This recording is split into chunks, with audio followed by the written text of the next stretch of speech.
I'm joined by Matthew Justice. You're going to get a chance to see him at MLW Lucha Apocalypto coming up on November 9th. He's got a national openweight championship match against Bad Dude Tito. Talk to me about this match. Obviously, it's important. It's a title match. You've been kind of making your name as far as climbing the ladder in MLW lately. Besides winning the title, what does this match mean for you as far as your career and just, you know, putting a little more stock in your name as a pro wrestler? Well, I mean, it's a statement, the match winning the title. First off, I mean, the reason it's happening is because Tito wanted to start something with me in the first place for no reason. And I mean, if there's one thing that anyone knows about me is I love fighting. Doesn't matter what the circumstances are. I love fighting. I love doing crazy shit. And I think that's people know me for doing crazy things. And I'm a lot more than just a crazy guy. I'm one of the best at what I do. I've been wrestling for so long. It's my life journey. So it's just another thing to add to my resume so I can silence anybody that ever wants to doubt me about anything in wrestling. So, I've seen your work on different events like GCW. I know you've worked for AIW. As far as I know, like this is the not only the first match between you and Tito in MLW, but I think it's the first singles match you guys have had. And yeah, it is. The only time we've ever fought was in a bar fight, actually, and that was earlier this year in mm, LA. So that's the okay, only, and that it was a tag team, no ring match, and that's it. okay. So Why? I feel like I watched that. I can't remember what was it for. it was Barroom Blitz Circle Six Wrestling Okay, in LA, man. I was gonna say Circle Six. I was like, I remember that. I Yeah. remember seeing that. So talk to me about, you're coming into MLW. You're new to the MLW scene, but like obviously your career, you've been, I think, at least 15 years in. Yeah, I've been wrestling for 18 and a half years, man. Okay. So, I'm kind of leading to my next question, but we'll get there. We'll talk about MLW first. and even MLW, I mean, I've been in MLW for 2 years now. It doesn't feel like it, but I mean, I was there since 2023, all of Yeah. 2024. So, Yeah. So you have been a part of it, but I think reports came out, signed a contract with MLW. You had been appearing for the company and then signed the contract. So what does that mean to you to sort of have a company like MLW, invest in you at this point in your career? Because like I said, I've seen your work other places and you're still working around the country, but they're making you one of the focal points of the company right now. um, it's pretty wild because I remember watching MLW when it started in what 2002 or two, right? It was 2002, I believe they started. And I Mm. mean, I was in middle school watching it on syndicated TV, and Yeah. then to think that here I am 23 years or 22 years, whatever later, wrestling for them, that's pretty cool.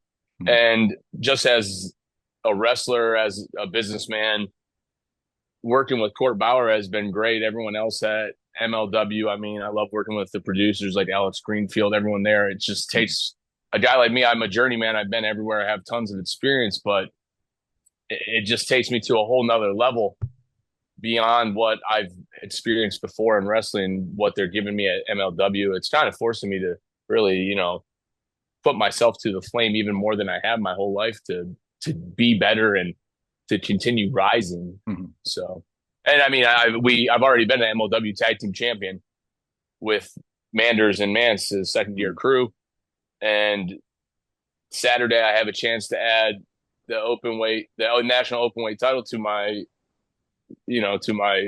resume as well. And that's two of the three major titles in MLW. So, I mean, I'd love to become a Triple Crown champion. That's something that will live on in history forever. So, Mhm.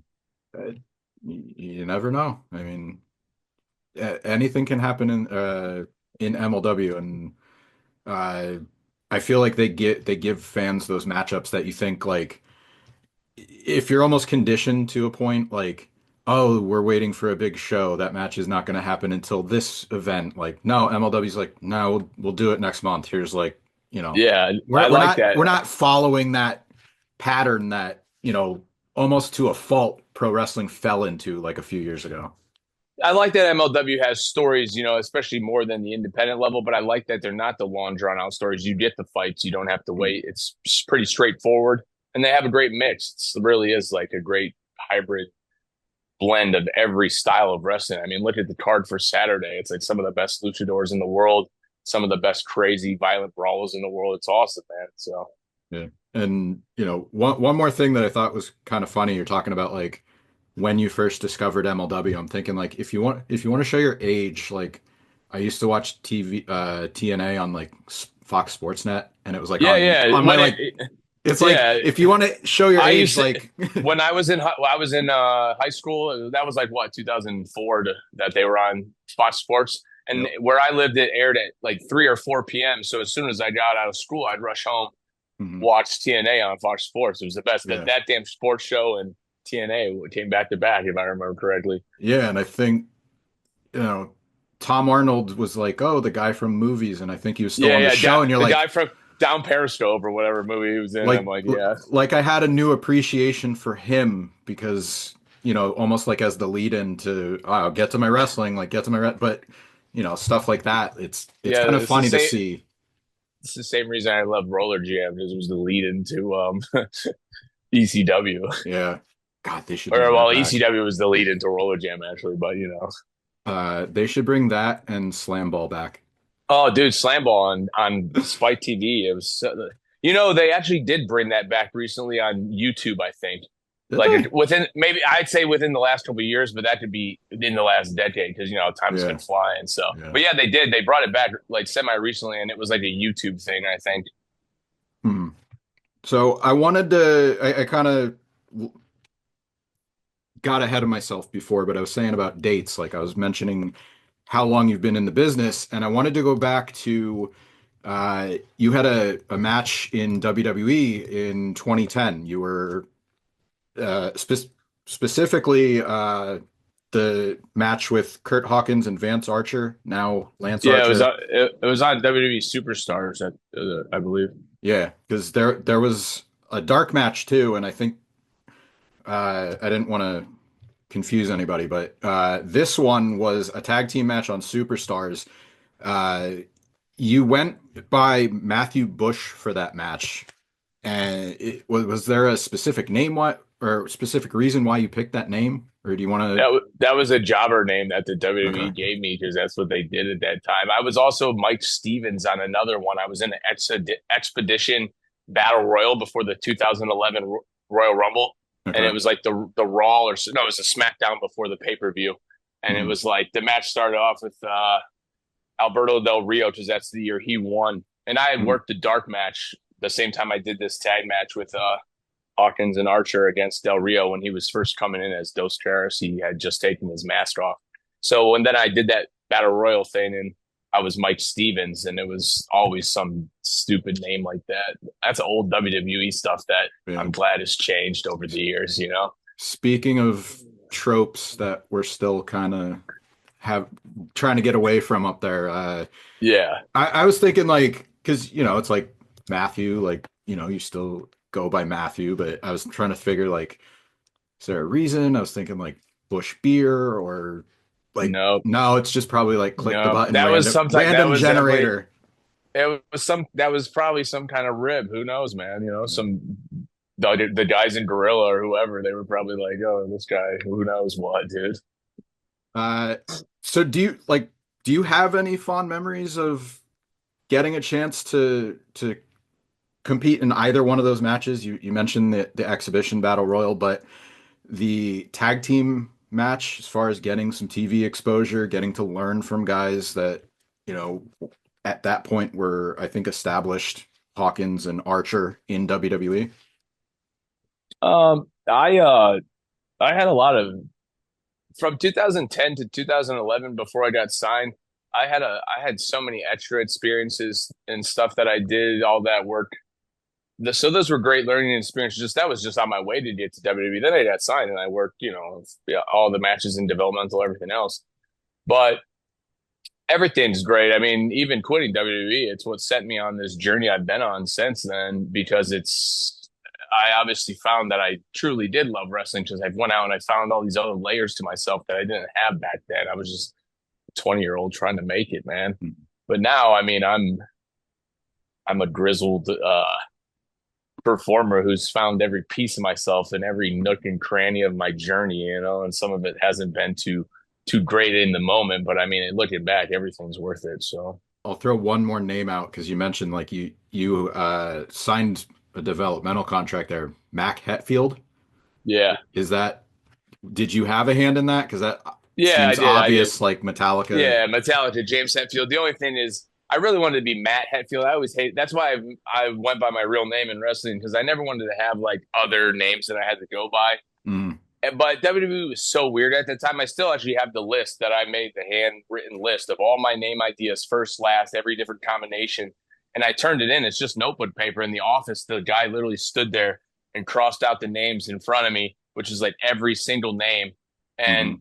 you weren't allowed to have your own first name then because they didn't want you to have your name, like any reason to fight the name or something, Yeah. because it was on the contract. Plus, Matthew Justice is my intellectual property, and that was in my contract. So, I mean, they probably didn't want me to be my real name. So I just had, and they wouldn't let you be Max because they said it was too, there was all these rules that Vince is obviously Vince. So Mhm. like, I just had to pick Mac because I wanted to have the at least same initials. MH are my actual real name initials. So I was like, all right, it fits. And obviously, yes, I love Metallica. So, and Yeah. James Hetfield's the man. So Yeah. At least you got a little bit of hand in that, and you didn't have another Matt Bush situation. yeah, So, exactly. Yeah, because they did do that. They did that. There was guys in developmental that got names that were obviously a rib, and it was like, mm, we're just setting you up for failure from the first place. So yeah.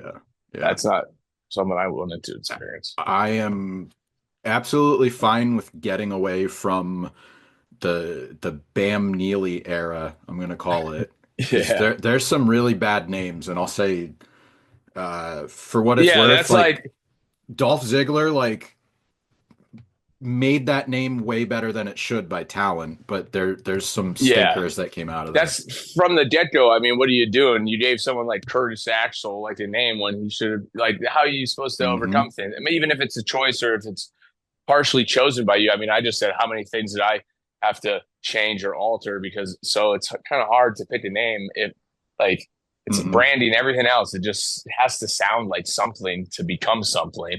Yeah. Yeah. Luckily we're far away from that. But is there anything else you want people to talk about more? Like there's a lot of stuff that comes up. I mentioned a few of them, like, working for MLW, appearing on GCW, different indies. Anything that you would like more attention on as far as your in-ring career or just in general as a pro wrestler? I mean, I especially in like the last, I'd say really since like 2019 or so, I've been since the last 5 years, I've been wrestling for all the top major independent companies and then places beyond that, like MLW. And Mhm. I've had some of the most crazy, insane matches all over the place. I think literally every promotion I've wrestled at, I have legendary matches in that place's history. So there's so many of them that maybe there's a spot or a clip that people have seen because it's went viral, or the main fan base of that specific promotion has seen. Mhm. But the masses haven't seen probably my best work, but it's all out there. You just got to find it. You just got to sit there, and that I like that though because it's like on Twitter or X or whatever the name of it is now, you'll see people sharing footage from matches they're breaking down from years ago, and then they kind of recirculate in modern times. And I'm so glad that I have all that back footage, that backlog of my work Mhm. history that's someday going to be uncovered and appreciated for what it's worth if it hasn't been Mhm. already. And I like that. So that's definitely out there and people should go discover it. Do you have one specifically, like if I have to put you on the spot, you'd say, here's the best representation of my work, whether it's they're finding you for the first time on MLW or just something that you're really proud of? Me and Krule just had a casket match for Circle Six in LA, and it's on their YouTube channel in full, the whole match, and it's an amazing piece of work, and it's something that I'm most proud of that I've done in my entire career. So if people are going to go watch something, and Krule's in MLW too, so this is a great promotion for MLW. It's an awesome segment, man. Mhm. Uh, Krule has been getting some attention. I mean yourself too, but that's the one I with the he flaming stuff on top of the Yeah, casket, I and lit him on fire, man, and he's a real life monster now. yeah, He's a crazy mother. Am I allowed to swear on the show? I yeah. hope. Go ahead. He's a crazy motherfucker, man. So, Yeah, and yeah. I love fighting him. He's a perfect it's like Mike. It's Snake Plissken fighting Jason Voorhees, and it's an awesome mashup. hmm I like the the I don't even know what to call it because Snake is Snake iconic and Jason's iconic in his own right. So Yep. We had our three stages of destruction match back in mhm, what was that, July? mhm. And he threw last time we were at Cicero Stadium in May. He threw me off the balcony, and here I am still standing. So, Maybe you're the Jason. hey, Snake never died either, man. Yeah. So, What do you think? Uh, uh, I love both movies for what yeah, they are, but yeah. like there's something different about LA. But like I know it kind of gets I still love Escape from LA. yeah. I mean, obviously, I love Kurt Russell, period, but Mhm, I liked Escape from LA, especially the song, the one from White Zombie. It's like the main mhm. song for the. I love it. It's so good, Yeah. but great movie. Yeah. You got to say like overall Kurt Russell like he's even in like those Santa Claus movies on Netflix and like Yeah, he's just there's something about his screen presence. he's just a very like comforting figure, I guess. Hmm I got For it. me at least, for No, me. I totally understand it. He like I mean, it's Captain like Ron, he reminds you of somebody in your life like vaguely, but then there's yeah, he's like also these iconic characters that he's had. Kevin Costner's the same way, He's like very like fatherly. So they're Hmm very fatherly or something about them. I don't know what. hmm Just I Yeah. like it. Yeah. All right. I mentioned Lucha Apocalypto is November 9th. Yep. You have your title Watch it for match. free on YouTube. You can't beat that. That's a hell of a card for There you go. free on Um, YouTube.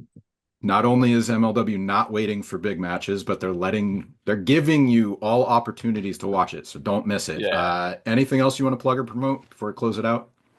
My social media at Thrash Justice, THRASH Justice, thrashjustice.com. I got some cool shirts if you want to support me. But just keep loving on pro wrestling.